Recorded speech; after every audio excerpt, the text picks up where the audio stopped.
Donc on voit, on est dans la moyenne haute du white. Alors le white chez Ping, le but c'est pas que tu aies une barre ligne, mais c'est que tu puisses quand même taper, et on l'a vu dès que tu commences à envoyer, on y va. Et ça veut dire aussi que tu en as sous le cateau, pour être très clair. Alors là, tu as laissé vraiment passer. Ouais, ça c'est le coup. Et c'était intéressant parce qu'on a vu qu'elle avait quand même moins de spin.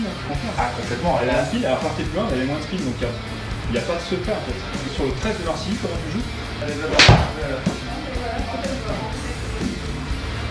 Moi après j'ai la chance d'avoir de la puissance, donc je... Drive. On verra quand on a un peu de temps. Non, parce qu'il m'a dit, oui on fera parcours, mais pas forcément filmé. T'as peur de mal jouer, c'est ça? Non, mais bon, la pression des caméras, j'ai pas l'habitude.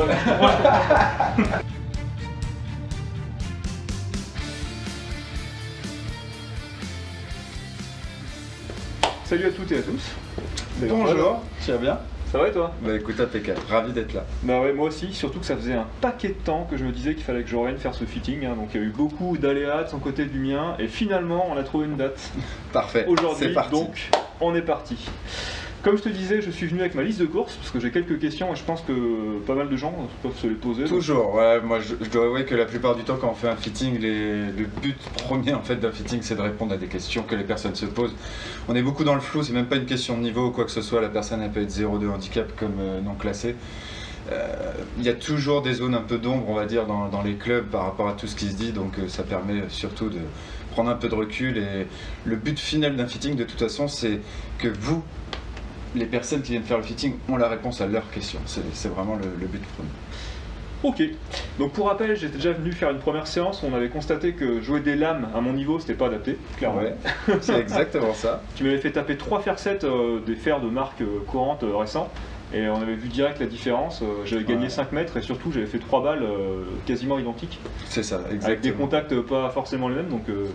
Ah, si je me rappelle bien, tu avais la lame et en plus tu as un shaft qui est très très lourd, on va revoir ça. Mais... Ouais, 120 grammes, ouais, tu m'avais dit. Ouais. Donc ça pareil, c'est bien, mais sur 18 trous ça peut être un peu costaud. Ok. Et donc j'ai prévu de te poser, comme je disais, 6 questions, donc je te les poserai après au fur et à mesure. Ça va parler des grips, du lie du club, du poids de la tête du club, la longueur du shaft aussi, parce que je me pose beaucoup de questions, j'ai les bras très longs. Pour l'anecdote, il y a 3 ans, quand j'étais 20 de handicap, pendant 3 mois, 50% de mes coups, mais vraiment, c'était que les sockets. Et je me disais que j'étais pas fait pour ce sport, que j'avais les bras trop longs, et que du coup ça allait vers la balle et il fallait que j'arrête. Et en fait, non, c'était pas ça. Mais voilà. On va voir, mais on va y répondre. Je me suis reposé la question de mes longueurs de shaft avec les longueurs des bras. Les balles, faut savoir que l'autre jour, j'ai tapé les balles du magasin qui sont des Titleist Pro V1 X, plutôt des bonnes balles. Est-ce que, c'est une question hein, par exemple, est-ce que je pourrais pas taper mes balles à moi pour avoir vraiment les réelles distances, ou alors ça va dérégler la machine? Ah non, non, non, ça peut être intéressant. En fait, moi, ce que j'explique en plus, c'est qu'au niveau des balles, je peux faire gagner 10 ou faire perdre 10 mètres, suivant le modèle qui est joué. Il y a des balles qui sont plus adaptées aux personnes, alors ça, c'est une question de compression. Ouais. Puis après, il y a aussi la nervosité de la balle, c'est-à-dire si elle va prendre beaucoup d'effet ou pas. Alors ça, il y a plein de discours en disant pour certains que les hauts de gamme ne sont pas faits pour les personnes qui commencent juste parce qu'ils ne vont pas contrôler la balle.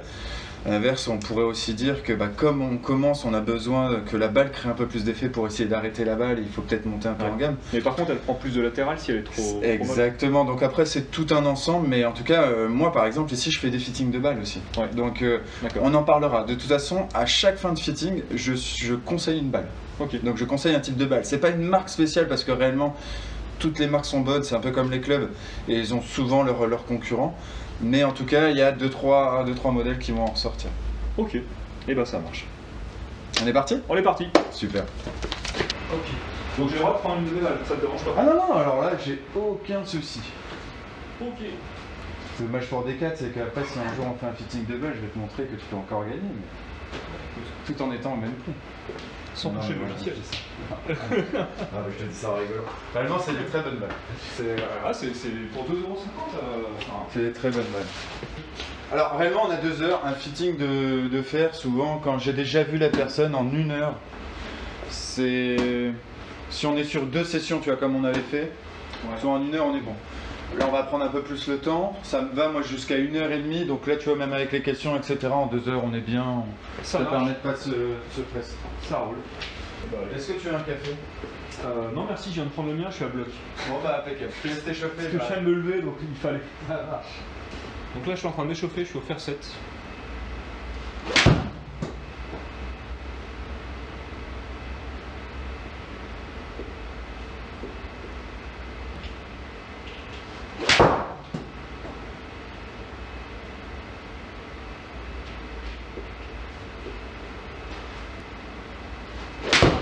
C'est quelque chose qui va s'améliorer aussi là, sur les 2-3 prochaines, enfin sur les 10 prochaines balles. Ouais, là, il y a la preuve que là tu as été en rythme et ça a été. Mais je vois ce que tu veux dire. C'est vrai que j'entends des bons contacts. Ouais, j'ai pas de contacts. C'est un bon swing, c'est un bon contact. J'ai pas de... Et la balle sort peut-être pas au maximum, mais c'est aussi là la problématique de ce club-là, c'est que tu es obligé d'être à. Tu vois, c'est ce qu'on disait la dernière fois. Dès que je force, si tu veux, avec ces clubs-là, dès que je suis là et que je veux forcer, que je me. Bon, forcément, je fais un peu ça au début, ce qui est pas bon, ce qu'il faut laisser tomber. Dès que c'est ça, c'est mort. Ça fait un ressenti où je mets beaucoup de force, beaucoup d'énergie pour un résultat nul. Ouais. Tu vois. Et pour qu'ils marchent ces clubs, je suis obligé d'être là, de les laisser tranquillement tomber et après de les accompagner. Et de les centrer. Ouais. Et quand je les centre, ça part bien, mais par contre. En fait, pour l'esprit, c'est que si tu veux. Quand tu veux donner de la force, souvent on a une tendance à partir trop vite à la montée, c'est-à-dire à monter un peu plus vite, parce qu'on va donner de la puissance dès la montée. Ouais. Sauf que comme tu as un club en mouvement, tu vas donner beaucoup d'énergie déjà pour ramener le club. D'où souvent on dit un peu un par-dessus, parce qu'en fait, l'énergie naturelle, c'est un peu plus biomécanique, mais l'énergie naturelle, elle vient de l'épaule, elle vient du haut du corps. Ouais. Donc en fait, c'est le haut du corps qui va ramener, tu vois, le club, sorte de petite boucle. Et là, après, tu vas lui tomber dessus. Tu vas donner toute l'énergie pour ramener le club parce que le club est en mouvement. Et il n'y aura plus rien là. En fait, il n'y a plus de jeu au moment d'arriver à la balle. Et les mains du club, enfin les mains qui tiennent la balle, au lieu d'être bien là comme il faut pour bien la compresser, si dès le début je mets le coup d'épaule, en tout cas ça passe les mains se retrouvent là. Ouais, exactement. Et donc là, soit je dois le lâcher et faire une compensation pour quand même essayer de faire arriver à l'intérieur. Il devient un truc que tu ou alors ça part là-haut parce que tu t'es écrasé. Ouais, non, ce qui est tout à fait logique, je dirais. Et c'est amplifié d'autant plus pour mon swing parce que moi, t'as vu, j'ai un swing qui est des mains très hautes, tu vois, pas derrière moi, plutôt hautes. Et ça aide pas à. Si t'es là, t'as pas le choix de laisser tomber. Si tu commences à faire ça. Ouais, mais c'est bien, c'est le swing d'aujourd'hui. Hein. C'est ce qui est demandé de plus en plus. Hein. Ça va être trop flat et pas trop bas. Ouais, tout à fait. Ouais. Alors il y a un juste milieu. Tu l'as un peu de trop, mais.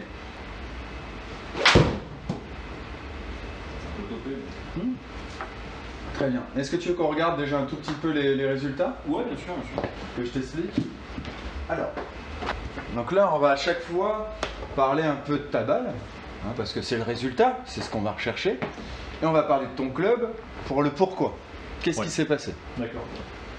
Donc là, j'avais mis vraiment à t'échauffer, je t'avais laissé en version drive, ça c'est plus pour le visuel, je vais m'expliquer, mais voilà ce que l'on voit. Donc là, quand tu es cool, etc., c'est bien, tu reviens à peu près dans le plan, tu vois, légèrement intérieur, mais c'est vraiment très léger. Ouais. En redescendant de 5 degrés, c'est très bien. Une balle un petit peu basse, la dernière était un peu sèche, on va dire, un petit peu topée, ouais. C'est pour ça, hein, parce que l'angle de décollage, on va être plus aux alentours des 20, allez, 18 degrés, 19, 20, 15, c'est assez bas. Surtout pour ce type de club où les lofts n'ont pas été trop changés. Ouais. Ça, je t'expliquerai un petit peu après, et au final, normalement, tu devrais avoir des balles un petit peu plus hautes. Mais là, on parle d'un coup, hein, on parle pas de tous les coups, on parle d'un coup, tu es tombé à 125, 136, quand tu me disais, c'est ton swing réel où il n'y a pas trop de puissance, mais voilà, l'autre jour j'étais plus long, hein. L'autre jour j'étais à 130. Ah mais complètement. Moi quand on a tapé ensemble, mais ce que je t'ai dit aussi, tu vas t'échauffer, enfin ça va venir aussi un peu. Ouais. Là ce que l'on voit c'est que tu as un coefficient de restitution, la efficiency, il s'appelle Smash Factor dans beaucoup d'autres occasions, mais c'est la même chose. C'est le ratio entre ta vitesse de club et ta vitesse de balle. Sur un fer, on va chercher 1,30, bon aujourd'hui on va même à 1,35 facilement, voire 1,40, mais je ne veux pas aller trop loin dans cet effet parce que plus ce chiffre va être important, ce coefficient, ça veut dire plus la balle sort fort. Mais il y a un moment. Dispersion entre les. Ce qu'il y a, c'est que sur les fers, c'est des fers de contrôle, c'est ça. Donc ça va être surtout de la dispersion de carry, ce qu'on va appeler. C'est-à-dire que c'est une balle à un moment qu'on va plus contrôler. Ouais. Donc on va chercher le 1,35 qui va être vraiment très très bien. Là, 1,27, ça veut dire que c'est pas un mauvais coup, vraiment c'est un bon coup, que tu as bien tapé, mais ça manque un peu d'énergie au niveau de la balle. Ouais. Alors après, ça peut être ta façon de swinguer, ça peut être le club. On sait que les lames sont très peu tolérantes et restituent très peu cette puissance. Le shaft est un petit peu lourd pour toi, ça c'est toute l'analyse qu'on avait fait un petit peu avant. Ouais. Donc logiquement, en allégeant sans trop assouplir, mais en allégeant un peu, on va pouvoir le faire et on ne veut pas trop non plus. Là où un driver, ce qu'on veut, c'est que ça soit multiplié par 1,50. Ouais. Là, on cherche surtout une chose, c'est la sortie de balle et la puissance sur un driver. Donc tu vois, c'est un petit peu différent. Ouais. Deuxième chose, Au niveau de ta balle, là, si on regarde, ce qui va être assez important, c'est l'angle de décollage et le spin. C'est les deux données, on va dire, basiques du fitting. On va aller un peu plus dans le détail après, mais la base des chiffres qui doivent être, on va dire, dans certaines cases, c'est l'angle de décollage et le spin par rapport à ta vitesse de swing. C'est-à-dire que plus je vais avoir un gros frappeur, plus je vais essayer de lui baisser son angle de décollage parce que c'est la puissance qui va laisser la balle en l'air. Ouais. Moins la personne a de puissance, telle une femme, et c'est pas négatif, c'est juste parce que les femmes souvent ont moins de puissance, plus on va leur donner un angle de décollage pour que la balle reste en l'air. Le but n'est pas de faire une cloche, mais il y a besoin de hauteur. Voilà. Donc je te laisse retaper encore 3 balles avec le tien, et on va commencer à comparer avec d'autres. Voilà.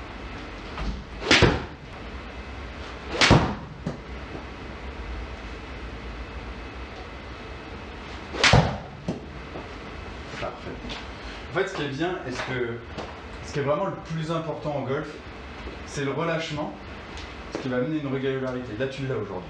Vraiment, tu es relâché, c'est droit. Là, les derniers coups, en plus, vont être des coups vraiment références parce que là, tu as la distance tu vois, qu'on avait. Et tu vois, tout de suite, ce que je t'expliquais, c'est que la logique, quand elle est vraiment bien tapée, hop, on va retrouver ce ratio qui est 1,30, voire celle d'avant. Celle d'avant, c'est encore plus centré. Exactement, ça s'est vu en fait, et celle d'avant, tu vois, hop, le ratio est 1,34. C'est-à-dire que ta vitesse était même un petit peu en dessous et tu as eu la même vitesse de balle, voire un peu plus. Tu vois, la vitesse de balle, bon, on est à 107 au lieu de 106, mais c'est dans le même esprit. C'est vraiment le plus important, c'est la régularité de la direction.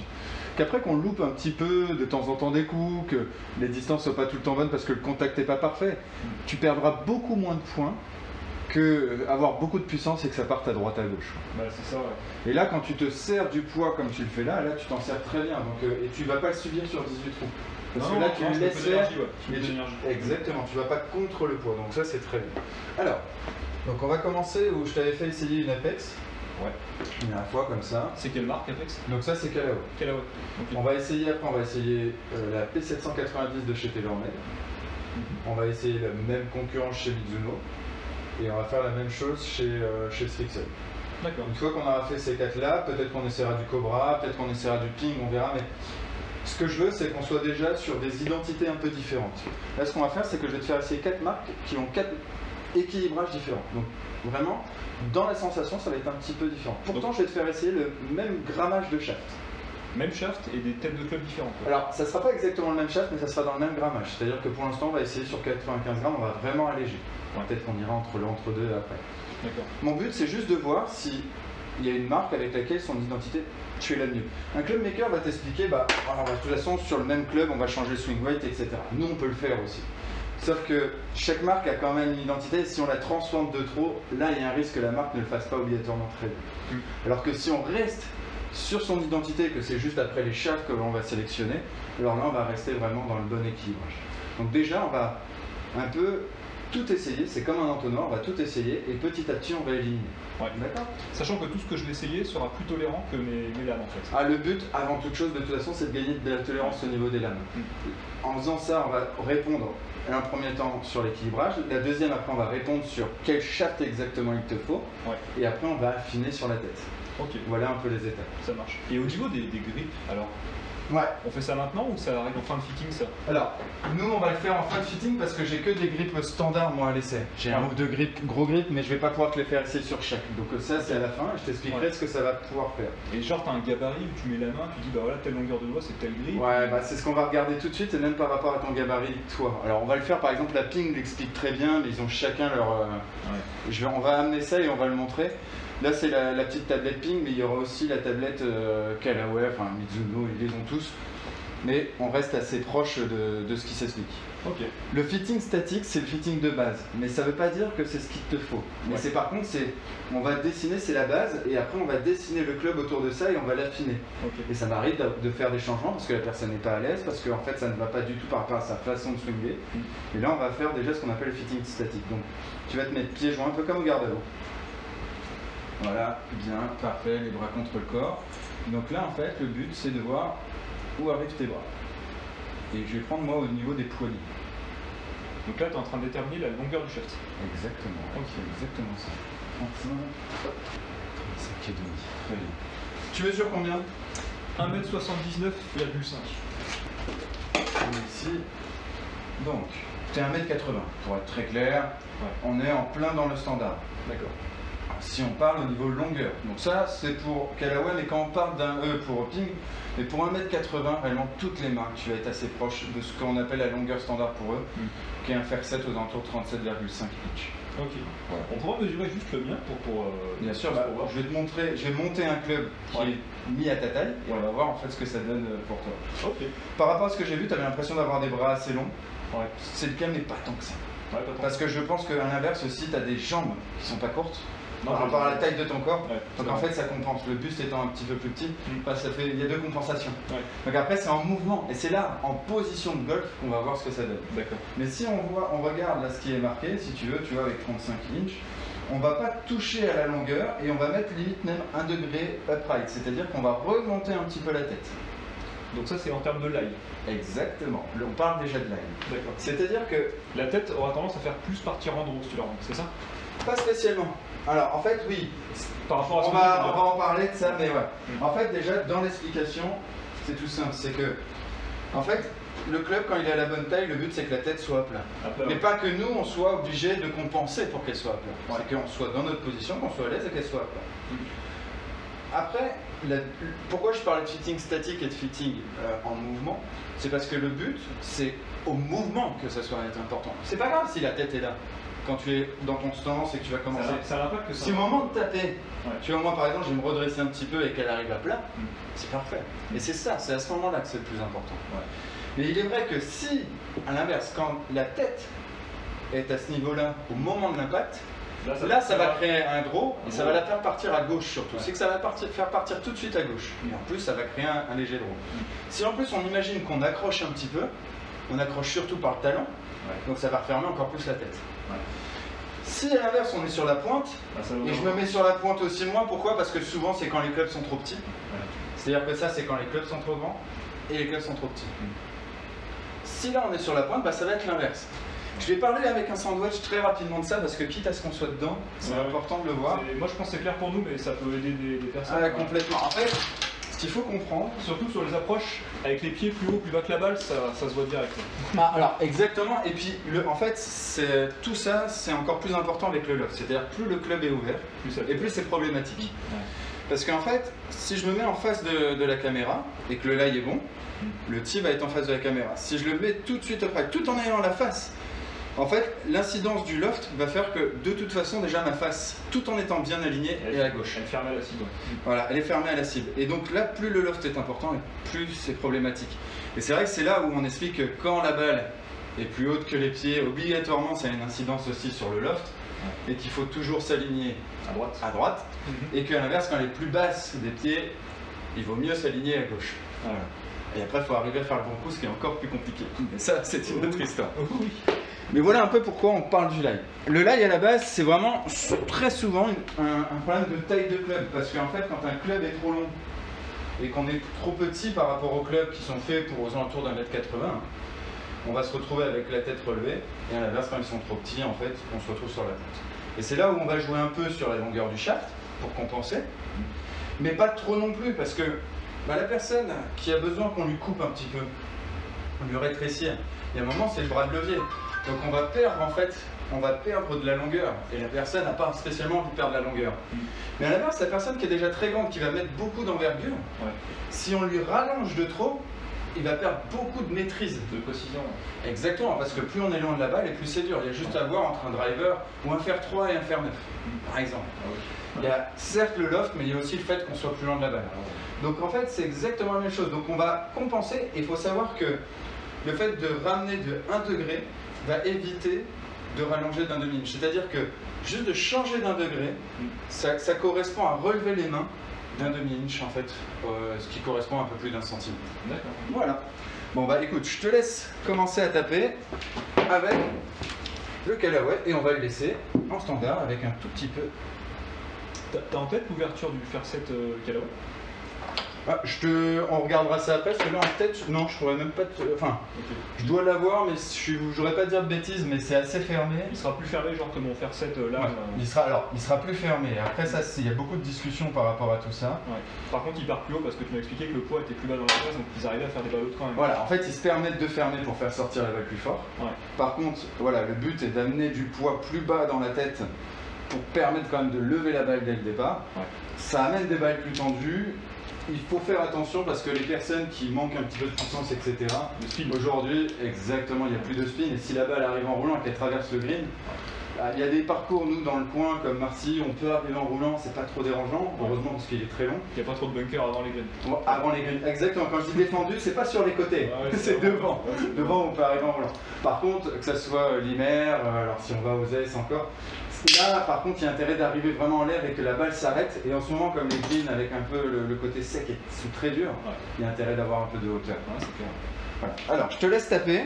Là, petit temps d'adaptation, hein, parce que on va essayer des choses complètement différentes.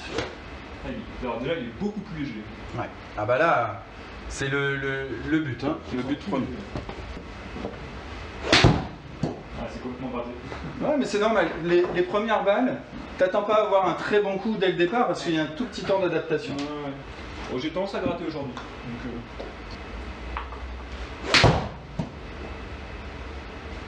Les contacts sont un peu moins... ils font moins mal aux mains, clairement. C'est le but. Ah, j'en vois à droite. Ouais, t'arrives face ouverte parce que ça veut dire que là pour l'instant tu sens pas la tête. Mais c'est pas grave. C'est le but. On va essayer différentes choses, c'est vraiment le but. Alors là on s'arrête là. Ouais. Là c'est vraiment que la face arrive un petit peu ouverte. Tu voulais savoir par rapport à ton club? Ouais, il me paraît plus court. Je suis pas sûr. Non, il est pareil. C'est purement psychologique. Exactement. D'accord, ok. Ouais, au niveau du lie, tu vois, la seule chose, c'est que tes mains sont un tout petit peu plus remontées. Ouais. Donc ça, il y a un petit temps d'adaptation et ça, c'est vraiment, pour moi, ce qui peut avoir son. On va regarder, hein, mais... Alors, on va s'arrêter là sur celui-ci pour l'instant. Là, vraiment, le but, c'est, au départ, on se dit que tout est possible. Donc t'inquiète pas, il va y avoir du bon, du moins bon, c'est tout à fait normal. Ouais. Tu vois, tu arrives à peu près sur le même plan. Hein, tout à l'heure, on était à 2,5, là, tu es à 3, bon, peu importe, c'est le dernier coup, mais... Par contre, voilà, c'est cette face qui est ouverte, donc c'est-à-dire que comme il y a moins de poids, tu sens moins la face. En tout cas, tu as du mal à la faire revenir square. Ouais. Tout simplement. Okay. Donc, c'est pas un problème en soi, c'est moi qui dois trouver le pourquoi du comment. Mais ça se trouve, c'est moi qui ai moins bien swingé, quoi. Mais j'ai l'impression que 2 fois de suite, je suis parti à droite, alors que toi... En fait, ce qu'il faut accepter au golf, c'est que de toute façon, tous les jours, il y a des moments où tu vas moins bien taper que d'autres. Ouais. Donc ça, c'est la base et c'est la réalité. Okay. Le but, c'est que le club que tu as entre les mains, il bonifie les moins bons coups. Il bonifie les moyens coups et qui garde une très bonne performance sur les très bons coups. Mais un très bon coup, tu peux presque tout taper. Quand tu tapes parfaitement, je peux presque te mettre tout. Ouais, la vraie différence, c'est le nombre de fois où tu vas le répéter. Ouais, c'est ça, ouais. Faut penser aux mauvais jours, quoi. Faut des clubs pour les mauvais jours. Exactement. On va essayer un deuxième. Donc là, TaylorMade. Je vais te mettre un petit peu... Tu vas sentir un peu plus de poids, tout simplement. Ok. Par rapport au modèle...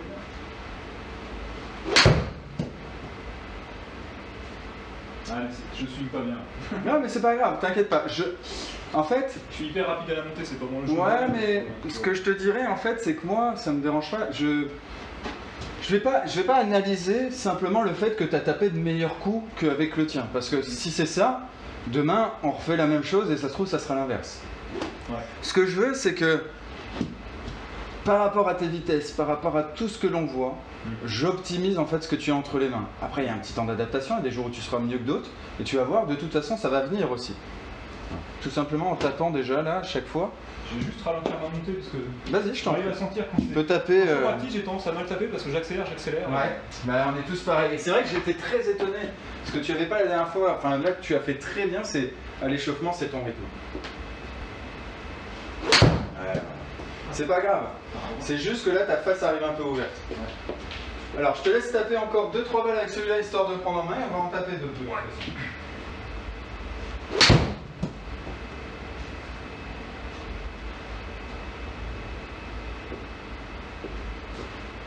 Ah, celle-là, il y a 146 mètres de carry.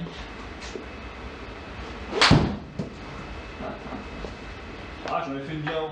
C'est ce que je voulais dire juste avant. Non, mais c'est bien. Oublie pas que pour l'instant, je pense pas au résultat de ton côté. Ah ouais. Pour l'instant, moi, je te fais tout essayer. On va s'arrêter là sur celui-ci. Moi je te fais vraiment tout essayer, donc c'est normal qu'il y ait du bon et qu'il y ait du moins bon. Donc là on va essayer du Strixon. Japonais. Exactement. Après ils ont fait le tour, c'est que ça appartient au même groupe que Cleveland et que XXIO qui est un petit peu plus haut de gamme. Et si je dis pas de bêtises, ça n'a pas changé parce que c'est des choses qui changent souvent, mais ça appartient au groupe Dunlop en fait tout en haut. Dunlop, ah oui carrément.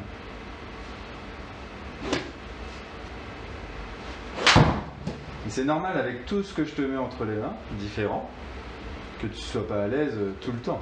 Ouais. Après moi, tant que j'ai la direction, C'est ce que j'allais te dire. Et en fait, c'est important parce que il faut pas croire que tout vient de toi quand ça va pas. Quand je te fais essayer des poids différents, si tu le sens pas dans l'espace, si tu n'es pas à l'aise avec dans l'espace, ça va être très dur d'être synchronisé, d'arriver au bon endroit au bon moment. Et donc cette direction, elle vient aussi du fait que je t'ai donné des choses différentes pour l'instant. ouais. Là, on est vraiment sur on épure un tout petit peu sur du standard, et après, je vais vraiment t'adapter le club sur une deuxième session. Là, c'est vraiment une petite ébauche en fait. Ça va sortir plus forte. Complètement. Très bon coup, parce que même si t'es un peu à droite, je mettrai le green après à hauteur, mais là ça en fait 2 où ça y est, là tu... Je peux en faire une dernière? Ah bah, même sur celui-là, encore 2-3 parce que t'avais que 1 ou 2 coups. On va monter un Mizuno.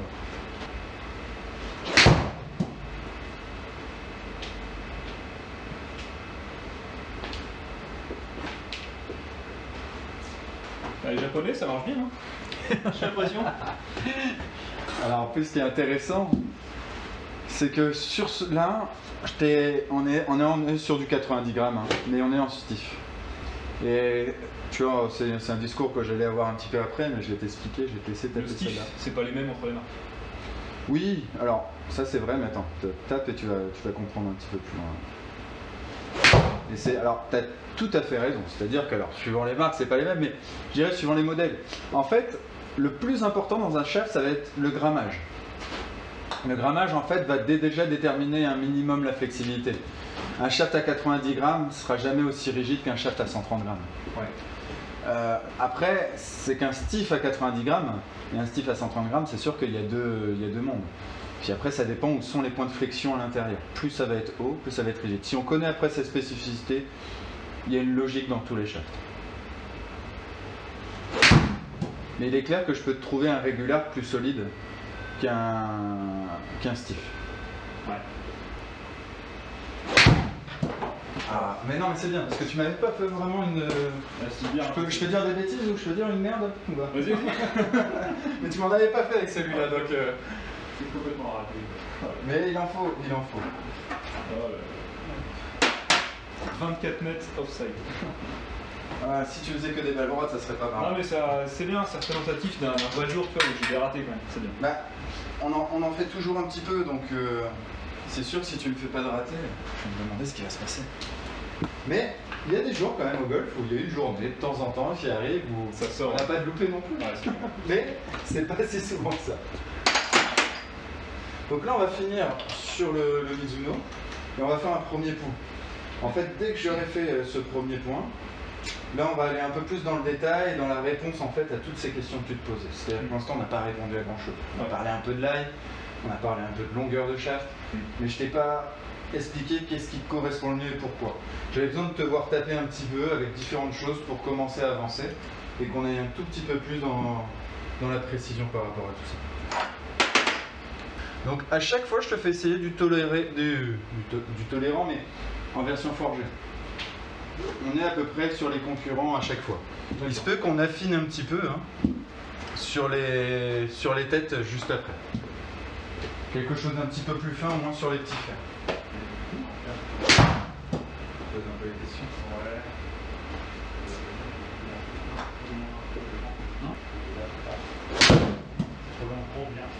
Ah ouais, je comprends. On tape en fait. Ouais. Ça sent les dents derrière. Ça remonte à...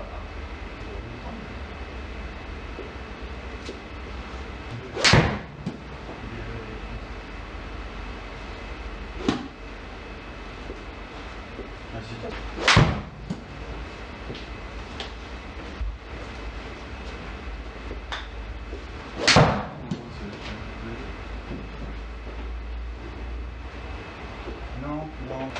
il y a un bug là parce que j'ai fait 150 ou 155 carrés.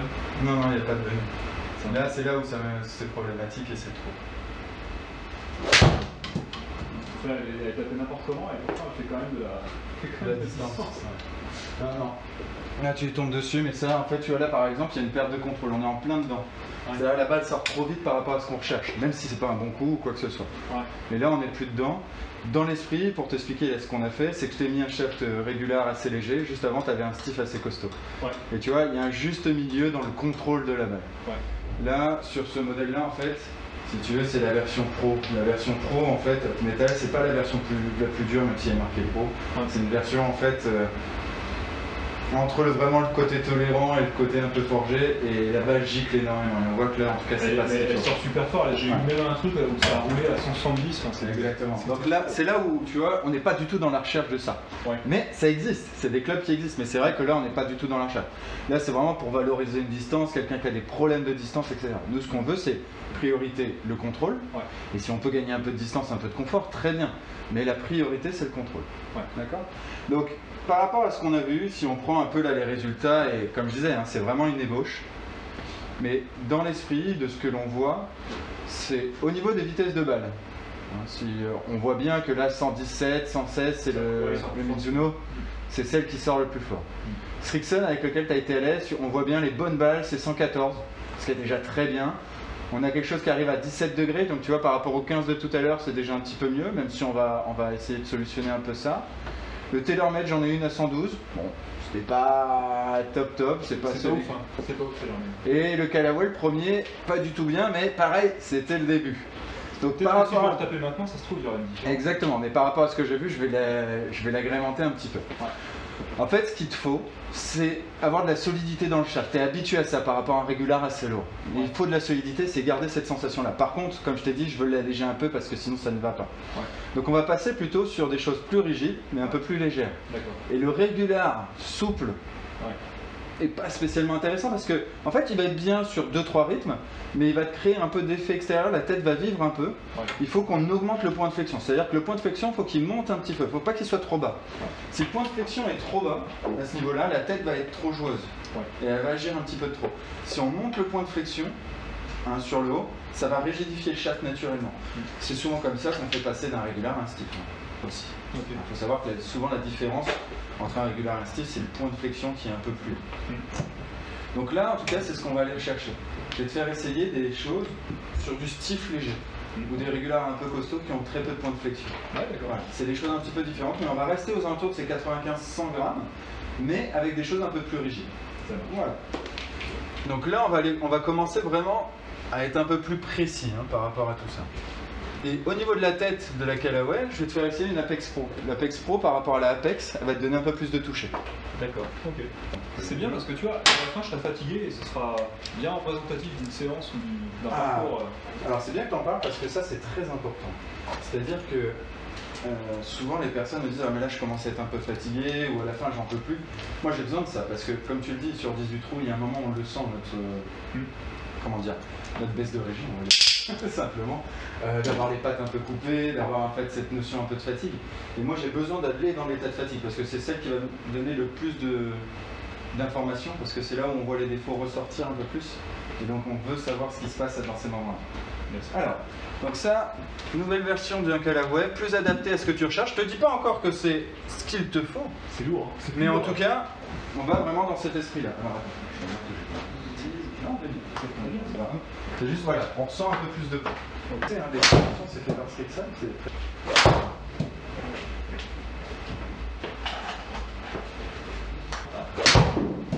nous fait 33 à 50, ça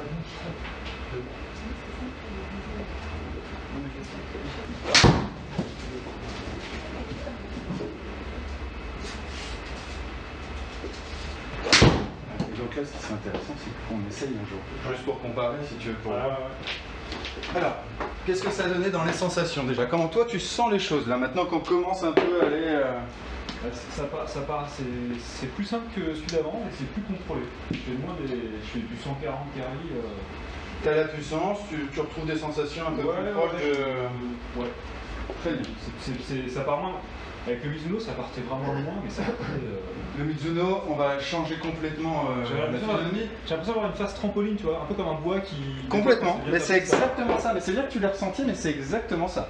Et c'était le but, hein, c'était de voir un peu ce que ça donnait entre tes mains. Donc là, TaylorMade. Pareil, je te laisse taper. Alors voilà. Je suis vraiment désolé, mais oui, parce que. Je suis vraiment désolé parce que. Est-ce que vous voulez un café ou quelque chose?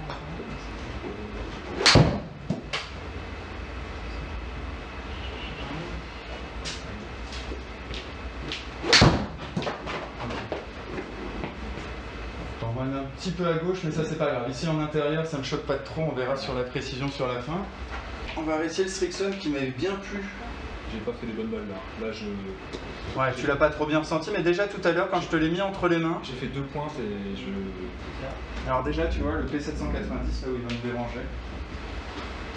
Tu vois le dernier coup qui est pourtant pas un super coup, mais la balle commence à sortir un peu fort. Comme je t'ai dit, quand on dépasse un 40, ça commence à me poser une problématique parce qu'on n'est plus dans le contrôle. Parce qu'en plus la vitesse de swing elle est pas terrible, elle est à moins de 80.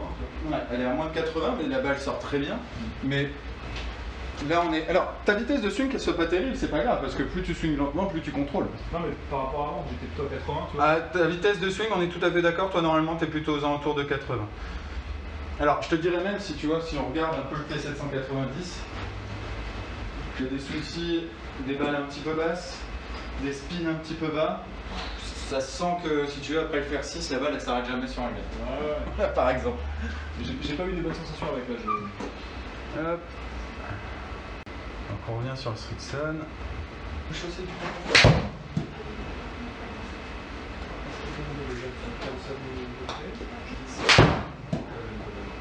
Après voilà, faut essayer pour voir déjà.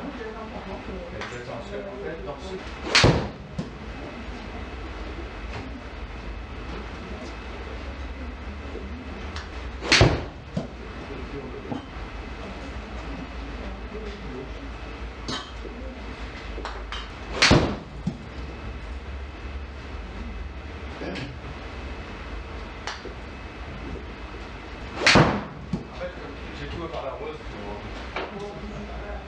Non, mais c'est toujours comme ça.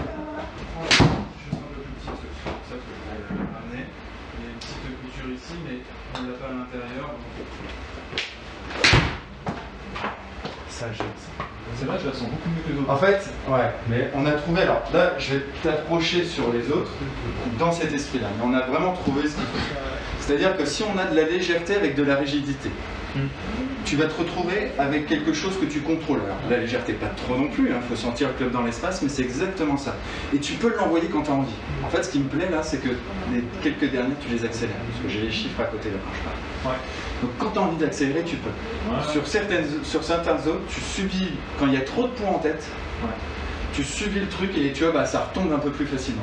Donc il faut en fait un swing weight qui est plutôt aux alentours de D1, D0. Qu'est-ce que ça veut dire? C'est-à-dire que le poids n'est pas que sur la tête. Voilà. Il est dans quelque chose d'assez général et dans un ensemble. Ce que tu avais l'habitude, comme le chat était très lourd, tu ne pouvais pas avoir trop de poids en tête non plus sur les tiens. Donc ça c'est un peu une habitude. Donc c'est-à-dire que c'est quelque chose d'assez consistant sur son ensemble, de sentir quand même un peu le poids, mais où ça bouge pas trop parce que quand tu as envie d'y aller, tu peux y aller. Ça va un peu avec ton gabarit, c'est-à-dire que tu as de la puissance, mais tu es très fin. Donc tu vois, assez léger, bah, le club en fait c'est un peu dans cet esprit-là si tu veux. C'est bête, mais souvent le club on le monte à l'image du gabarit de la personne, c'est ce qu'on va appeler la biomécanique si on le fait un peu, je vais te le dire un peu simplifié, enfin je vais le faire un peu simplifié, c'est-à-dire que là moi j'ai pas tous les outils, les plaques de force pour voir les équilibrages, mais quand je vais te parler de grip etc, on va encore y revenir, sur la biomécanique il y en a toujours un petit peu, c'est comment par rapport à ton corps, le club tu peux être à l'aise. Et tu vois, tout à l'heure, tu me disais, ouais, mais j'arrive pas à être droit ou quoi que ce soit. Mais c'était vraiment le but. C'est que chaque club était équilibré différemment. Je t'ai rien dit pour pas te mettre en tête, là, celui-là, il doit te faire ça ou il doit te faire ça. Mais c'était vraiment le but, c'est de trouver la trajectoire. Et quand, en fait, un club a une identité, c'est bien de la garder parce que si on transforme trop les autres marques, il y a un moment où c'est pas sûr qu'ils aient fait tout de la même manière. Même si, attention, ils sont très pros, ils savent bien faire les choses. Et quand on va à l'inverse de leur identité, il faut faire un petit peu attention à de ce qu'on peut trouver. Mais par rapport à ça, bah, j'ai monté un Mizuno que je pensais très bien aussi. Et voilà, j'ai été beaucoup plus régulier sur les balles, toi. Ah, complètement. J'ai adoré les coups. En fait, ouais, beaucoup moins d'effet latéral. Ouais. On a la puissance que l'on recherche. Et efficiency, c'est 1,41, là, ça sort. Hein. C'est parfait. Ouais, mais comme je te disais, pas plus de 1,40, donc ça c'est très très bien. Au-dessus, il faut faire attention. Okay. Et là, on a les effets. Tu vois, on va regarder les résultats après, mais tu vois, 4006 sur un coup très bien tapé, un petit peu plus bas. Là, on est encore bien. Faut pas que ça descende en dessous. D'accord. Parce que aux alentours de 5000 sur un fer 7, c'est déjà pas mal du tout. On va aller chercher jusqu'à 10 000 pour la petite histoire, jusqu'à 10 000 sur les sandwichs. Ok. Tu vois.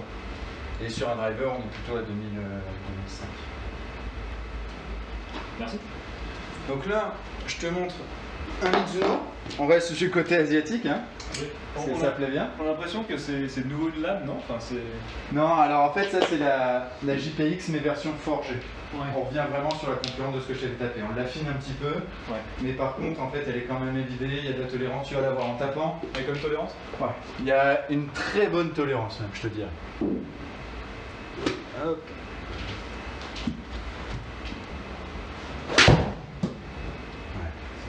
Ouais, c'est gratté. Hein, mais... Ouais, mais je t'expliquerai ça. Je te le dis que après. Ouais. Je te le dis pas avant. Il y a une petite raison en fait par rapport à ça, mais je veux pas te le mettre trop dans la tête. On va voir si tu t'y adaptes ou pas. Mais pareil, on revient sur l'identité de chaque marque. Je vais aller voir encore ce que j'ai. Ouais, donc ça c'est pas bon, parce que si vous avez la place, j'en ai eu. Par contre, je vais aller regarder quand même si j'ai 2-3 choses au niveau largeur juste pour comparer.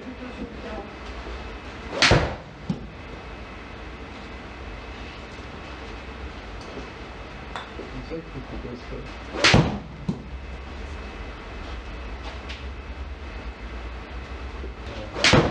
Version ça, c'est le même modèle qu'on a en femme, donc c'est pas trop la peine. C'est obligatoirement version maximum. Là, c'est un qu'au tout départ, et travaille un petit peu. Alors, sensation avec celui-ci. Pareil que l'autre, c'est pas mal. Bah là, on se rapproche de la vérité. La seule chose, c'est qu'il y a un tout petit peu plus de poids vers la tête. On est dans le détail, hein. Il y a un petit peu plus de poids vers la tête. Ce qui va faire que de temps en temps, tu vas t'embarquer un petit peu plus avec la tête. Et on va le retrouver, si tu veux, hop, au niveau des chiffres. Ouais. Tu vois, là, le fait que le poids en tête, on se retrouve avec une balle qui est quand même moins puissante, qui a un peu plus de mal à sortir, je dirais. Et tu vois, les plus puissantes sont des balles assez basses, un peu trop basses. Donc avec une perte de contrôle où il y a de la roule, mais avec une perte de contrôle. D'accord. J'aime bien le smash. Bon, il y en a une qui est sortie beaucoup plus forte que les autres, mais ça c'est plus dans la façon dont tu es arrivé. Mais tu vois, ouais, tu sors un petit peu des plans avec celle-là par rapport au... La vitesse de club a augmenté, c'est parce que je suis plus chaud qu'avant ou... Non, c'est juste sur la dernière.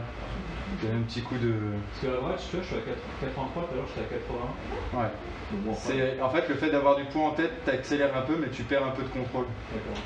Tu vois, parce que là tu es à 82, tu as 83, tu as fait 80-77, mais tu vois, tu as un manque de régularité dans la vitesse. Ouais. Alors que là, par exemple, le Strixon, que tu te sens très bien, tu vois, c'est tout le temps la même vitesse. Il y en a eu un à 85. Ouais, c'est vrai. Bon, peu importe, mais il suffit qu'elle soit un peu grattée ou pas prise sur le tapis, donc elle ne s'est pas fait arrêter. Mais en tout cas, sinon, tu as vraiment plus de régularité avec le Strixon. Donc on va finir avec le Strixon et le Callaway que je vais te remonter, et dans une version plus proche du Strixon. Non, c'est bien parce que je voudrais te faire un point après, parce que là je te fais enchaîner, on explique un petit peu moins que la dernière fois, mais pour expliquer vraiment à la fin, et que je réponde à tes questions à la fin suivant les chiffres, suivant ces choses-là. C'est forgé ou c'est moulé ça, Apex? Alors, c'est un forgé, c'est le forgé d'aujourd'hui, je vais dire. On dirait que c'est moulé, fin d'apparence, mais pas de... Ouais, non, c'est du forgé, mais c'est les forgés d'aujourd'hui, parce qu'en fait, un forgé ne peut pas avoir de qualité normalement. Ouais. Et la plupart des forgés que je t'ai fait essayer ont une sorte de qualité un peu trichée. En fait, ce qui se passe, c'est que toute la tête est forgée à part la face, et après, ils rajoutent la face. Aujourd'hui, ce sont des faces très qualitatives, sur des aciers vraiment très très intéressants au niveau du toucher. Mais voilà, c'est qu'ils rajoutent la face derrière pour pouvoir la mouler, enfin la forger à leur façon, parce que sinon c'est impossible de créer des qualités. Le forgé est une pièce en fait, et le moulé est plusieurs pièces rattachées. Et le forgé va être un peu plus tendre pour travailler. On les a pas à la fin. Ouais, non. Alors c'est intéressant. Non, mais alors oui, non, alors oui, c'est vraiment des largeurs que vous avez besoin, mais vous l'avez dit. Hein, parce que... regarder les 2-3 modèles déjà. Enfin...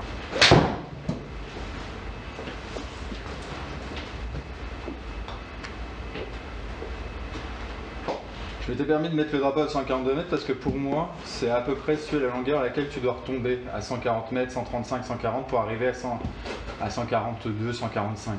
Ok. Celle-là part un peu moins fort que l'autre, mais j'ai pas des mauvaises sensations, bizarrement. L'Apex c'est un très très bon modèle où il y a de la puissance, mais il y a quand même une tenue de balle. Voilà, ça c'est pour moi ça c'est ton coup. Ouais. C'est-à-dire que bien centré, bien tapé, bien traversé. On doit être dans cet esprit-là. Ouais. Je te laisse en faire 3-4 pour faire une petite moyenne, si tu sens un peu les choses, puis on va comparer. Ce qui est intéressant, c'est que là, on travaille avec ta balle, donc c'est vraiment toute la donnée. Et on est d'accord sur le fait que tu te sens à l'aise avec cette balle, mais en plus, elle est bonne pour toi. Elle répond bien, elle a les bons effets, donc c'est assez intéressant. Quand tu es en rythme comme ça, c'est parfait. Alors là, la face est un peu refermée sur la fin, mais c'est pas grave.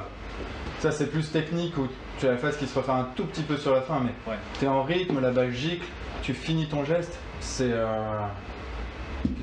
Ça reste quand même, c'est limite jeune. Un peu gratté celle-ci. Ouais.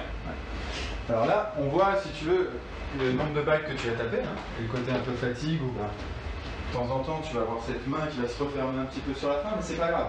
Ça fait partie de ce que l'on veut voir. Et là, ce qui va être intéressant, c'est de voir si avec le Srixon, il se passe la même chose ou pas.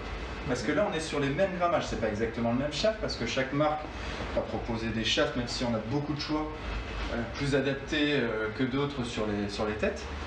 Mais on est vraiment dans le même esprit.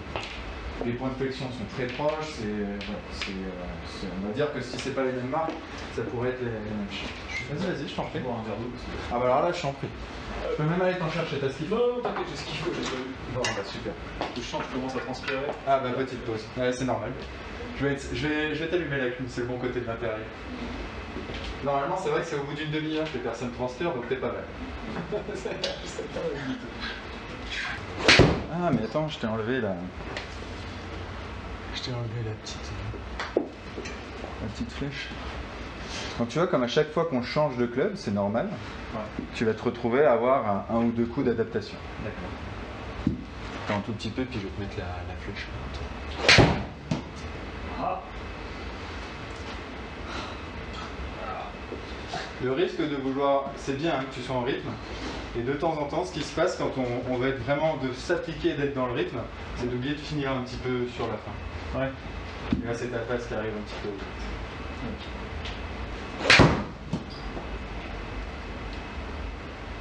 Très bien. J'ai vu que tu aurais aimé, on le voit dans ta position, qu'elle revienne un peu à gauche pour qu'elle soit parfaite. Mais... Non, mais... C'est un très bon. En fait, elle était un poil grattée, je pense. Ouais, mais c'est... J'aime bien. Le coup est vraiment bon. Celle-là est sortie plus forte. Bah, celle-là, tu l'as fini. Celle-là, si tu l'as vraiment fini. Ah. Après, la direction est bonne, donc... Ouais, mais voilà, ça pour moi, c'est le bon mauvais coup. Vraiment, hein, c'est ce qu'on va rechercher la plupart du temps. Puis quand tu grattes, tu mets moins de spin, donc ça roule un peu plus, donc tu vois, ça se compense. À Norcy, ça va, tu vois. Complètement.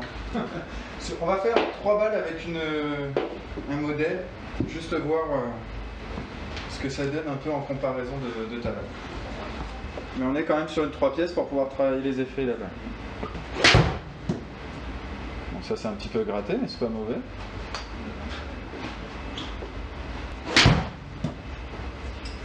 Très bien. Donc là, qu'il y ait un peu plus d'irrégularité dans ton rythme, dans ces choses-là, là il y a un changement au niveau des vitesses. Donc là, c'est bien, mais c'est aussi normal. On a tapé énormément de balles. Ouais, je pars dans tous les sens. Non, mais attention, ça ne veut pas dire que ça, c'est les chiffres qui vont être intéressants, mais c'est important de savoir un petit peu ce qui se passe. Et ça veut dire aussi que tu en as sous le capot, pour être très clair. Tu vois, c'est une question de rythme, c'est-à-dire tant que tu arrives à te canaliser, ça va. Ouais. Et sur la fin, bah, un petit peu, mais c'est normal. C'est tout à fait normal. Hein. Je veux dire, si tu me faisais que des bons coups... En fait, j'ai l'impression de faire des efforts mentaux pour swinger tout doucement. Ouais. Si je m'écoutais, je swingerais n'importe comment, c'est vite quoi, mais... En fait, petit à petit, tu vas te retrouver avec ton rythme et ton tempo va être lent, mais ça ne veut pas dire que tu ne peux pas lui rentrer dedans. Ce que tu as fait sur les derniers coups. Ouais, super. Ça, j'adore. Et là, tu es en train de regagner un club. Et pour moi, ça, pour moi, c'est logique. C'est-à-dire, quand il fait beau et tout se passe bien, on oublie le 170 parce que ça, c'est de la roule, ça compte pas. Ouais. Ce que je veux, c'est savoir à combien il retombe. Et 150-155, sache que ça ne me choque pas. Quand tu es en rythme et que tu accélères bien, ça ne me choque pas du tout. J'allais moins loin avec ma balle, non? Après, mais après, attends. Attention au marketing. Au toucher, la balle. Non. Si tu me dis qu'elle est plus douce, c'est pas possible. Ah bah, franchement, regarde. Elle est quand même douce, celle-là. Ah mais, je te dis pas que celle-ci, elle est pas douce. Hein. À longue, celle-là, elle est douce. Ouais. Et là, ce que tu sens, en fait, la douceur, ce qu'on dit la douceur, c'est pas que la première coque. Ouais. La première coque, si elle est trop douce, elle va s'abîmer plus. Et alors, ce que j'ai remarqué, cette coque est très molle. Donc, quand tu la laisses tomber, c'est flagrant sur le carrelage, ça fait tout, ça s'arrête direct. Ça amortit. Tu perds de l'énergie sur les petits coups. Ouais. Par contre, sur les grands coups, je pense en compression, quand de toute façon la première couche, tu la compresses totalement et que tu attends la deuxième, là je pense que tu as moins de différence. Mais entre une Pro 20 et ça c'est une Pro 20 low cost, c'est vrai que sur le putting, tu as besoin de putter un peu plus fort pour qu'elle parte. Ouais. Tu vois ce que je veux dire? Il faut faire attention sur le côté quand tu dis low cost parce que réellement, il y a tellement de brevets sur cette balle-là que je connais, qui est très très qualitative. C'est juste qu'après, on est sur une marque qui essaye d'être très accessible. Et tant mieux, parce que c'est une très bonne balle. Ouais. C'est une très bonne balle. Par contre, c'est vrai que ce que tu viens de dire, c'est qu'obligatoirement, il y a un petit peu de différence entre les petits et les longs coups. Ouais. Mais je te dis pas qu'elle est pas bonne pour toi, elle est très bien. Et d'ailleurs, sur les longs coups, bien au contraire, je trouve que limite, tu as plus de contrôle avec celle-là que celle que je t'ai donnée. Et par contre, celle-là part clairement plus loin, elle prend 10 mètres de plus. Mais moi, ce qui m'intéresse, c'est le spin. Si j'ai moins de spin. Et en fait, t'as pas moins de spin. T'es sûr? T'as pas moins de spin. Mais par contre, bon, la dernière, je te dirais pas le contraire. Mais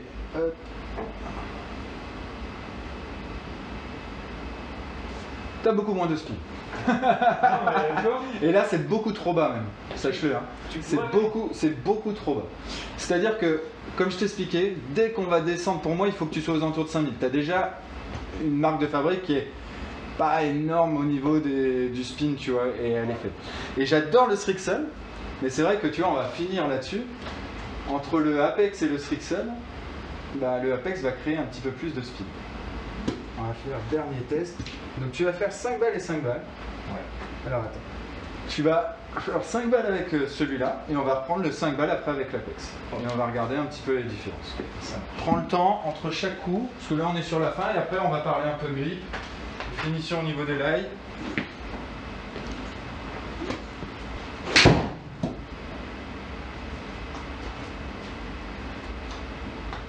Et puis comme on disait tout à l'heure, le but c'est pas que la balle sorte le plus vite possible sur un fer. Ce qu'on veut c'est la contrôler. Hormis le spin, moi ce qui compte c'est vraiment que tu la contrôles. Et sur l'autre on a vu, tu peux être retrouvé avec 10 mètres d'écart. Et ça c'est le pire pour moi. C'est-à-dire que passer derrière un green au golf c'est des points de perdu tout le temps. Tout le temps. Vaut mieux encore être un peu court et être devant que derrière. Ah non mais... Ça c'est un très mauvais coup ça. Ouais mais comme je pense qu'on est à peu près à 80-90 balles de taper, donc si tu veux, c'est bien que de temps en temps, là le corps subisse un peu le club. Ouais. Et ce mauvais coup là, c'est clairement l'inconscient qui reprend le dessus, c'est hop, et après je suis emmerdé. C'est une question de rythme où en fait c'est le haut du corps qui va ramener par dessus en fait. C'est dingue l'énergie mentale que je dépense pour dire au haut du corps non fais pas ça, laisse les bras. Ça me demande beaucoup de... Ouais parce que c'est pas obligatoirement naturel au départ. Ah non, c'est même pas du tout corps, alors je fais pas d'exercice et je dois sûrement prendre des cours. Mais... Bah je trouve que t'es quand même pas mal dans le plan, pour quelqu'un d'autodidacte, c'est très très... C'est topé mais bon ça part. Ouais, c'est juste que on arrive à un moment où tu commences un peu à lâcher tes coups. C'est aussi pour ça que si tu veux, au bout de... Tu en parlais de 2 heures de fitting. Ouais. Moi je le fais rarement parce que, ou alors après il faut vraiment prendre plus le temps et beaucoup moins taper, faire beaucoup plus de pauses parce qu'après il y a moins d'intérêt. Ouais. Alors là, où tu as laissé vraiment passer, ça c'est le coup. Et ça c'est ton coup juste après, alors où le tapis accélère un tout petit peu, où tu vas être à l'intérieur, en intérieur tu vas être à 150, mais les yeux fermés tu seras à 150. Ouais. Et pourtant, je fais moins de force que tout à l'heure. Non, complètement. C'est juste que tu le fais au bon moment. Ton effort, il est dans la descente. Un peu toi. Mais c'est pas grave, c'est les derniers coups. Hein. Je veux bien que tu reprennes l'Apex. Ouais. Donc là, on va parler spin sur un ou deux coups parce que tes coups topés, les coups un peu grattés, obligatoirement le spin change un petit peu. Là, on est vraiment de toute façon sur l'un et l'autre dans la vérité. Ouais. C'est des choses que je pourrais te prêter, que tu pourras t'amuser à jouer dehors avec grand plaisir. J'ai vraiment l'impression quand je suis au sommet là, dès que je dis allez j'y vais, c'est fini. Là je suis déjà mort, tu vois. Par contre, avoir l'impression de je ne fais rien. Et tu me laisses descendre. Je ne fais rien, et là je commence, et là je comprends pas. Ah mais parce que de toute façon, le swing du golf, en fait, tout ce qui est là, c'est de la préparation. Le plus important, c'est de là à là. Ouais. Du moment qu'il y a de l'accélération de là à là, que tu sois dans le plan. Mais si tu l'as laissé descendre, bah, tu te sers de l'inertie, tu te sers en fait de la pesanteur pour juste accompagner en fait le club. Et là, tu génères moins de force toi personnellement. Et c'est là où on a nos meilleurs coups. Hein. Et c'est là où pour moi c'est pas naturel parce que si je veux mettre de la force, tu veux la mettre du haut. Tu vois bah, en fait, naturellement, en fait, on fait. C'est ça hein, la puissance. Ouais. C'est ça. Ah, j'ai oublié de taper. Il a été opéré. Exactement, ouais. Exactement ça. Parce que là, il faut qu'on fasse attention que ça soit pas trop petit. J'ai ça en noir et rouge. Ouais. Voilà.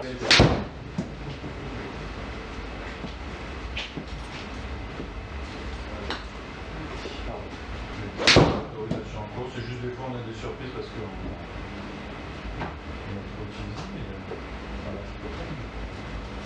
Là, il y a vraiment un truc qui se passe. Là, j'ai exagéré le truc vraiment. L'impression vraiment de rien faire et là d'y aller. Réellement, ce qui se passe, c'est que c'est un coup super. Mais dans ma tête, c'est mais j'aurai jamais la force, mais je vais faire un coup à 3 mètres parce que j'ai pas de là. Tu vois, en fait, il faut juste accepter ça.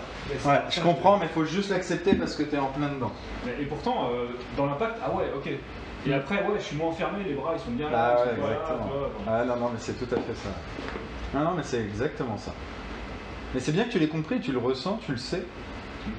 En fait, je pense que je sais beaucoup de trucs dans la théorie. Oui, et puis après, ce qu'il y a, c'est quand tu es autodidacte, tu es un peu dans le doute aussi. Tu vas te dire est-ce que j'ai raison, est-ce que j'ai pas raison, c'est mes sensations ou pas. Ce qui manque, c'est un avis indépendant, tu as un avis extérieur. Alors un peu de recul et tout à fait. Complètement. Mais ça, clairement, en golf, la théorie ne suffit pas, hein, bien sûr. Savoir physiquement comment ça se passe avec les masses, les poids, ça, il n'y a pas de souci. Mais après, comment le plan. La réalité, c'est qu'on est tous différents. Donc en fait, on a le droit de swinger de façon différente. Ça, il n'y a aucun souci. Ça, vraiment, il faut juste l'accepter. Quand on a trouvé la solution pour aller droit, on a trouvé 90% du golf. Oh, c'est clair. Non, mais oui. Tu vois, vraiment, là, tu es vraiment dans le côté tranquille. J'ai l'impression que je fais rien et là, je commence. Ah ouais, complètement. Et là, limite, tu vois, avec un peu de fatigue, tu as les jambes qui ont relancé un peu par peur de paillettes, mais en tout cas, on est vraiment dans l'esprit. Alors, moi, je trouve, tu vois, on parlait de spin, il t'en crée un tout petit peu plus. Tu vois, avec le spin ? Ouais, légèrement. C'est-à-dire que là, tu vas être avec l'Apex, t'en as tapé combien ? J'ai bien tapé 5-6. Ah d'accord, oui, déjà avec le... Tu vois, là, t'es plus aux alentours de 5000, là où avec l'autre, t'étais plus aux alentours de 4005. Ouais, c'est vrai que... Tu vois, ça, c'est dans le détail. On est juste dans le détail. J'ai adoré ce que tu faisais avec le Srixon, mais il en manque un tout petit peu au niveau du spin, quitte à aller dans le détail. Mais les deux sont bons. C'est-à-dire que là, tu fais pas de bêtises. Mais si on va un peu plus, tu auras un peu plus de contrôle avec celui-là. Tu auras vraiment un peu plus de contrôle avec celui-ci. Ouais. Et ce qui est drôle, parce que c'est le modèle qui te plaisait bien, enfin, ce que je t'ai fait essayer au départ la première fois. C'est ça ? Ouais, sauf que c'était en régular. D'accord. Et là, c'est quoi ? Donc là, c'est un stiff, léger, 95 grammes. Okay. Hein, c'est le Elevate qui est un des shafts qui est mis dessus, c'est le VSS Pro. C'est un point de flexion mid, un torque, il y a encore un peu de torque, donc le torque c'est la rotation droite-gauche qui va te laisser jouer un peu la tête parce qu'il faut, hein, tu as un peu de poignet, et un torque médium. On va finir juste sur le lie pour s'assurer. Donc, depuis tout à l'heure, je vois le lie comment il passe en statique et on est plutôt bien sur un standard, même s'il mettait 1 degré upright, tu vois, quand on voyait pour toi. Et le standard en fait est plutôt bien. Et là, on va s'assurer aussi avec la plaque. On va le voir d'une autre façon, tout simplement. Donc ça, c'est un côté un peu plus visuel pour le client. Mais je fais pas que cette plaque-là, parce que là, pour la petite histoire, la plaque, en fait, il y a une façon de faire rebondir la tête. Donc, c'est bien de la voir sur différentes façons, en fait, le live. Il n'y a pas de risque à la... Aucun risque. C'est particulier, c'est très spécial. Ça va te faire glisser le club. Mais par contre, elle est faite. Alors tiens, attends, on va la décaler. C'est juste parce que là, tu as un trou et au moins, tu es sûr qu'elle va pas se barrer. Et si tu la grattes, tu vas pas taper ici. Ouais, C'est juste ça. Et après, on finit avec le grip. Et comme ça, tu as un ensemble de clubs. Donc là, on va faire 3 balles. On regardera les résultats un par un. Ah, alors. Ouais. Tu vois. J'ai un problème. Ouais, Ah, fallait pas faire ça? Ah merde. Non, mais c'est pas grave, c'est bon, ça va. T'as été assez délicat. En fait, le but, c'est de voir que ça marque. T'as le droit de faire les coups d'essai, mais faut pas toucher le tapis. Je fais un swing normal. Hein. Ouais, exactement. Là, normal, tu peux y aller, ça cassera pas. Ça, c'est garanti. Là, ce qui est bien avec la caméra et tout, on voit que la tête pose bien. Et tu vois, donc là, on a ton passage en fait en plein milieu. C'est une autre façon de regarder un petit peu. Mais par contre, voilà, jamais faire que la plaque parce que la plaque est intéressante, mais elle peut dévier un peu le résultat. Tiens, là, comme c'est pas grave, c'est pas spécialement ta balle. On en refait une deuxième. Et on voit, tu vois, comme je t'expliquais, si on prend en statique, on dit qu'il faut un degré upright. Là, on est sur du standard. Et au final, le standard, on le voit, tu étais déjà bien posé, tu passes bien à plat. Et comme en fait, tu laisses vivre un peu avec les poignets, tu es un peu plus flat que ton plan de départ. D'accord. Tu trouves que je mets beaucoup de poignets par rapport à... Pas beaucoup, mais t'en mets. Mais pas énormément. Mais je trouve que tu les libères bien en tout cas. T'as pas peur, t'es pas bloqué. Ouais. Beaucoup de personnes ont les poignets bloqués, toi, c'est pas du tout le cas. C'est particulier. À la plaque, c'est très particulier. C'est particulier. Mais tu vois, encore une fois, on se retrouve à vraiment l'usure en fait en plein milieu. Ouais. Et voilà, on s'arrête là, c'est très bien. Par contre, depuis le début, on parlait de grip, je t'ai pas parlé de tout ça parce que pareil, je voulais pas t'en mettre trop dans la tête. Et quand tu joues, je veux vraiment que le naturel aille dans le bon sens. Toi aujourd'hui, tu es aussi sur du standard, c'est trop petit. C'est trop petit, ouais. Ouais, moi je trouve préfère du plus gros. Ouais. En fait, en grossissant, on va bloquer un petit peu ça, et ce qui t'arrive là, c'est les poignets qui sont un peu trop vivants. Ouais. Et en fait, en grossissant un petit peu, tu vas voir, en fait, on va stabiliser un peu les poignets. Ouais. C'est-à-dire qu'un grip trop petit par rapport à ce qu'il nous faut, c'est trop de poignets, il n'y a pas assez de contrôle. Ouais. Si l'inverse il est trop gros, on peut plus rien mettre, ça les bloque, ouais. Et c'est un coup à pas pouvoir finir. À l'inverse. Donc ça, c'est pour expliquer pareil le côté classique. Aujourd'hui, on s'est même aperçu que les tailles de grip peuvent jouer sur l'équilibre. C'est-à-dire que en fait, si tu as, suivant comment tu vas subir le poids du club et le grip en fait entre les mains, ça va t'amener vers l'avant ou vers l'arrière. Alors, par rapport à toi, je trouve qu'au niveau stabilité, tu es très très bien. De temps en temps, tu vas finir un tout petit peu sur la pointe. Mais aujourd'hui, en tout cas une séance comme aujourd'hui, on voit que c'est pas la stabilité le problème. Il y a une question de rythme. Tu l'as senti, tu l'as dit. Mais ta stabilité, il n'y a pas de souci. Si on prend l'histoire de la petite plaque ping, alors, et comme je disais, elle existe dans toutes les marques, ces choses-là, mais Ping a été un des précurseurs à ce niveau-là sur simplifier un petit peu le fitting. Alors, on va prendre en fait la longueur de ta main entièrement, la longueur de tes doigts, et moi ce que je regarde aussi c'est la largeur de ta paume. Là, si on prend, toi tes mains sont pas larges, t'as pas quelque chose de large, t'as des longs, c'est assez long si tu es long et fin. Au final, comme ton gabarit. Hein. Ouais. Mais par exemple, je vais avoir l'inverse, c'est-à-dire une personne qui a une petite main, si je prends ces mesures-là, il va me dire de rétrécir le grip. Mais il arrive, ça va être quelqu'un qui a, par exemple, je vais dire une bêtise, mais qui a travaillé dans le bâtiment, etc., des très grosses paumes. Ah bah là, il faut quand même le grossir parce qu'il faut lui remplir cette main. Donc là, par exemple, je vais déjà te mettre entre les mains un grip qui est c'est 2 couches, donc on grossit par couche en dessous, jusqu'à arriver au mid-size, qui est encore plus gros. Et là, on a 4 couches. 4 couches, ça correspond au mid-size, qui est vraiment la taille au-dessus. On va dire que le 2 couches, c'est la demi-taille. Là, mon club actuel, là, c'est un standard. Donc c'est standard. Il y a juste une couche, ouais. Et là, c'est une couche plus 2 couches, comme s'il y avait 3 couches. D'accord. Ouais. Alors, tiens, prends-le en main, comme si tu étais voilà, déjà ton grip. Vas-y. Ok. Lâche la main droite. Donc, on voit encore que les doigts arrivent sous la paume, donc c'est un peu limite. Vas-y, reprends-le. Vas-y, compresse-le comme si tu allais jouer.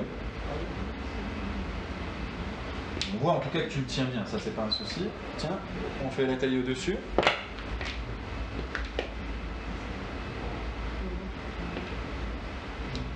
Ça c'est fameux.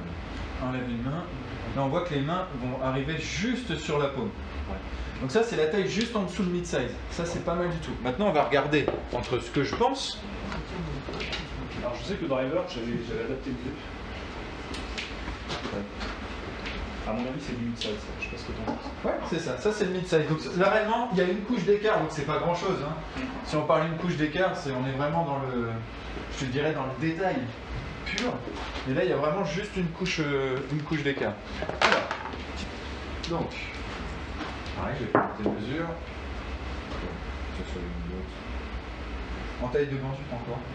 Est-ce que tu sais? Ah, c'est une taille unique. Cherche pas, ça c'est une taille unique. Donc c'est pas grave, c'est très bien, mais c'est une taille unique. Donc si tu veux, si on prend au niveau de ta taille, tu vois, 20,5, on va arriver ici. Donc là, c'est le petit trait qui est juste là. Et au niveau de taille de doigt, 9.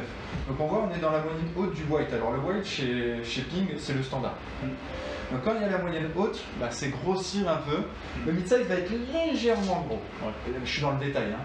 Je suis vraiment dans le détail pur et dur, mais ça va être légèrement gros. Donc là, bah, on en revient à ce que je te disais. Ça tombe bien, tu vois, mais parce que des fois, c'est pas obligatoirement le cas, ça dépend des morphologies. Mais là, en tout cas, ce qu'il te faut, c'est vraiment ce qui est expliqué. C'est vraiment être un peu en dessous du mid-size. Donc c'est 3-4 couches. Ouais. D'accord. Voilà. C'est le grossir, mais pas trop. Ce qui va te permettre de stabiliser, si tu veux, tes poignets, et vraiment l'avoir en main sans avoir besoin d'être crispé. Comme certaines fois sur celui-là, quand ça commence à être un peu dur, etc., où tu es obligé de serrer un peu plus pour qu'il tienne et qu'il ne bouge pas trop. Et à l'inverse, c'est que le mid-size n'est pas loin de la vérité. Hein. C'est que ça va de temps en temps manquer un peu de finition, et donc le driver, de temps en temps, il peut rester un peu à droite encore. D'accord. Tu vois, juste de l'avoir fait grossir. C'est pour affiner tout ça. En fait, hein. Et, donc voilà. Donc là, si tu veux, si on voit ce qu'il te faut. On a compris qu'il te faut un club plutôt homogène. Donc c'est-à-dire ce qu'on appelle nous le swing weight, qui est aux alentours de D0, D1, c'est-à-dire pas trop de poids en tête. Ouais. Du forgé avec un peu de tolérance pour garder la tête. Si possible, garder un peu de spin. Donc l'Apex là s'en sortait un petit peu mieux que la Strixon, mais on était dans le détail. Donc on a vu que là, de toutes les marques que tu m'as fait essayer, l'Apex c'est la plus adaptée. La Strixon, j'ai vraiment bien aimé aussi. Ouais. La seule chose, c'est qu'elle, pour moi, elle était un peu plus dans le côté tendu. Ouais. Et toi, tu as déjà des balles. En tout cas, là, de ce qu'on a vu, tu es assez tendu. J'ai tendance à pas avoir assez de spin en fait. Exactement. Donc on a besoin plutôt que quelque chose qui te crée un petit peu de spin. C'est exactement ça. Donc ça, c'est vrai que c'est l'Apex qui en sortirait plus. Et la Strixon, c'est tout ce qui lui manque. C'est un peu ses tours de spin. Ouais. Au niveau du live, au final, c'est très rare sur un fitting, mais toi tu es en plein dans le standard. Standard, ouais, donc et c'est pas. Alors c'est juste, c'est pas parce qu'il faut du standard, c'est merci au revoir. Non, c'est très rare, mais là, toi au final, les données qu'il te faut en fait, en tout cas, sont les données standards de Callaway. Ouais. Sur le ping, on aurait été un petit peu en décalage et c'est pour ça qu'ils parlent d'un degré up, etc. Ça dépend des marques parce que ça, il n'y a pas la vérité sur tous. Ils sont tous un peu différents. Ouais. Mais là, sur le Callaway, sur le Strixon, on est en plein dans le standard au niveau du line. La longueur, on grossit un petit peu le grip. Un shaft, 95 grammes. Ouais. Un point de flexion mid, donc c'est-à-dire pas trop pour pas avoir qu'une barre à mine et pas non plus trop bas pour pas que la tête vive de trop. Donc ça, c'est le point de flexion. Et après, au niveau du torque, pareil. On n'est pas sur des gros torques parce que le but c'est pas que la tête elle fasse trop ça. Ouais. Comme on n'est pas sur un point de flexion, de toute façon il y a encore un peu de torque quand même pour qu'il y ait un peu de rotation à droite-gauche. Donc ça c'est le torque, hein, c'est la torsion en fait de la tête au niveau du shaft. Et là on est sur quelque chose d'assez léger. D'accord. Okay. Voilà. Donc là tu as vraiment l'ensemble du club. Et c'est vrai que s'il y en avait un dans cet esprit-là, celui qui ressort le mieux là c'est le Apex. Donc si on résume, grip un peu en dessous du mid-size. Ouais, exactement.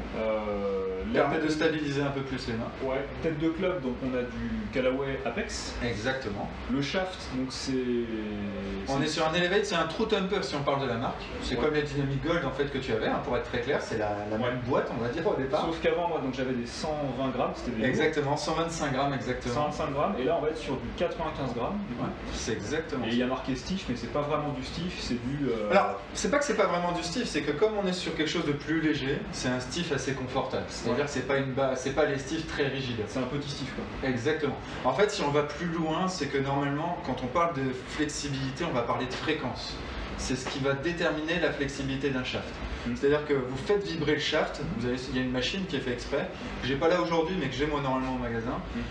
En fait vous appuyez, ça va faire la fréquence, et plus la fréquence est rapide, plus c'est rigide, plus elle donne d'espace et plus ça va être souple. Et c'est là où on va vraiment parler de flexibilité de shaft dans le détail. Le but c'est pas que tu aies une barre à mine, mais c'est que tu puisses quand même taper, et on l'a vu, dès que tu commences à envoyer, on y va. Et la lame que j'ai actuellement là, le shaft, on n'a pas su ce que c'était, mais a priori c'est du stiff ou du... Ah non, c'est un régular en R300. D'accord. Ça, je l'ai vu, en fait, on le voit par rapport aux espaces des stries qui. Tu vois ici Ouais.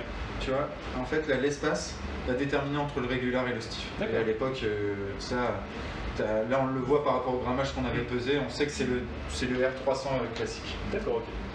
Ça marche. Et donc les balles, alors on a pu tester, c'était intéressant, une balle qui partait beaucoup plus loin que ma balle à moi, donc j'ai fait tout le fitting avec la tour. Pour être très clair, c'est la Taylor Soft Response qui est à la base à 30 €, donc dans le même prix, hein, parce qu'on va parler de prix à peu près, je crois qu'on est à peu près sur les mêmes tarifs. Mais c'était intéressant parce qu'on a vu qu'elle avait quand même moins de spin, hein, tu confirmes? Ah, complètement. Elle avait moins de spin, elle partait plus loin, mais elle avait moins de spin, donc il n'y a pas de secret en fait. Il n'y a pas de. Exactement. C'est-à-dire qu'elle part plus fort, mais au final, il y a moins de contrôle dans la balle. Et il y a un moment où le spin, ce qu'on expliquait, est important. Il ne faut pas trop en avoir parce que trop de spin fait qu'on a l'impression que cette balle va mourir en l'air. Ça, c'est pour les personnes qui en ont trop. Toi, Thomas, t'en avais pas assez. Ouais. Si en plus on commençait à baisser, il n'y a pas de souci. Tu vas aller loin. Mais ça, c'est bien pour les départs. Quoi. Tu peux prendre ton fer 7 sur le départ, il n'y a pas de souci. Donc en fait, la tour 900, elle est plutôt adaptée hein, de ce qu'on voit. Exactement. Ça me paraissait logique. Moi, je connaissais la balle.